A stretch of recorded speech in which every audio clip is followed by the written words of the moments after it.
they actually said out loud that they're communists.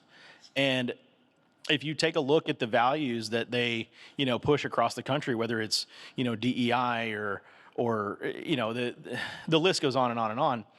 And you start talking to people that have actually come from communist countries, it will freak you out. And it is things that you don't necessarily see as an American, because you second guess. It's like, why would anybody want kids that can't read? Well, if you look at it from a communist perspective, it's so that they're dependent on the government.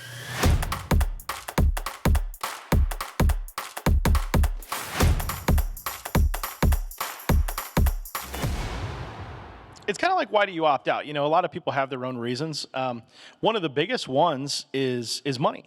When you are a member of an NEA affiliate, half of your dues is going to the state and national organization. And that piece that goes to the national is written into NEA's bylaws. It's a percentage of the national average teacher salary. It goes up every year. I think this year it's like in the neighborhood of like $230 a year. Whether you're a teacher in Oklahoma, California, Texas, it doesn't matter. If you're a member of an NEA affiliate, $200 and something is going straight to DC. It does absolutely nothing to help you. So that's one of the biggest reasons is like, look, we can keep half of our dues local, at least half of our dues local. If we started another organization. And then you got in bigger states like California, a lot of states you'll see like, a roughly equal portion is going to the state group. Again, that's doing nothing to help you. And what's left is what's actually staying in your local union. So, and in places like California, the state takes a bigger piece than they would necessarily, maybe in like Colorado or smaller state. But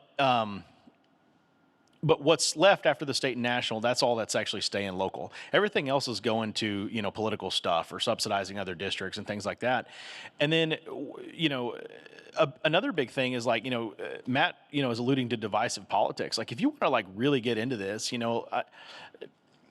if you're like even like remotely like proud of American values, the most egregious thing that I point to that I've ever seen any union do or say was actually in Colorado in 2023, and where the CEA passed a resolution to, and this is a direct quote, oppose capitalism as an economic system and replace it with something more equitable. Like they actually said out loud that they're communists. And if you take a look at the values that they, push across the country, whether it's, DEI or the list goes on and on and on. And you start talking to people that have actually come from communist countries, it will freak you out. And it is things that you don't necessarily see as an American, because you second guess. It's like, why would anybody want kids that can't read? Well, if you look at it from a communist perspective, it's so that they're dependent on the government is the answer to that, and they can't take care of themselves. And if you care about kids and you care about the future of this country, like that should really scare you. I think we'll probably move to Q&A in a minute, but if I can just add my own sort of personal worldview, 2 cents. In today's day and age, the thing that has risen to the top as a value is being genuine. We look at Trump. I mean, you can think all things around Trump, but you always know what you're getting, and it just feels genuine to a lot of people.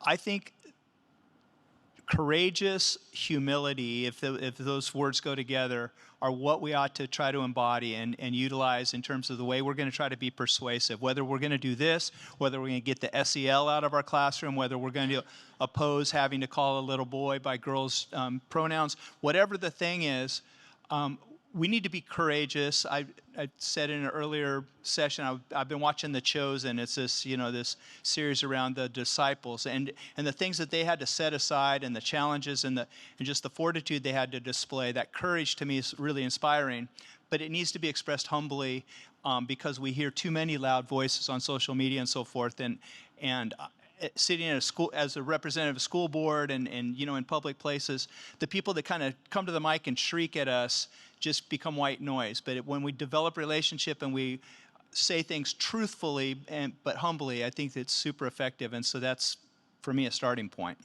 And I will say this one last thing. Again, why should you do this? And like every teacher in your district, I promise you, every single teacher in your district, every person in America and probably the world would be perfectly happy making more money with better benefits and better working conditions. And if that's what your union focused on, nobody would have a problem with them. So create something that focuses on that, whether it be another local union, whether it be advocating for yourself and like trying to promote, the best teachers in the district and get them where they need to be, or, create something like, what we had for 50 years out in California, which was the, Clovis Faculty Senate, which is one of the, coolest models, I've ever seen of like a non-union union function. It was really interesting the way that it works. It's definitely worth looking into.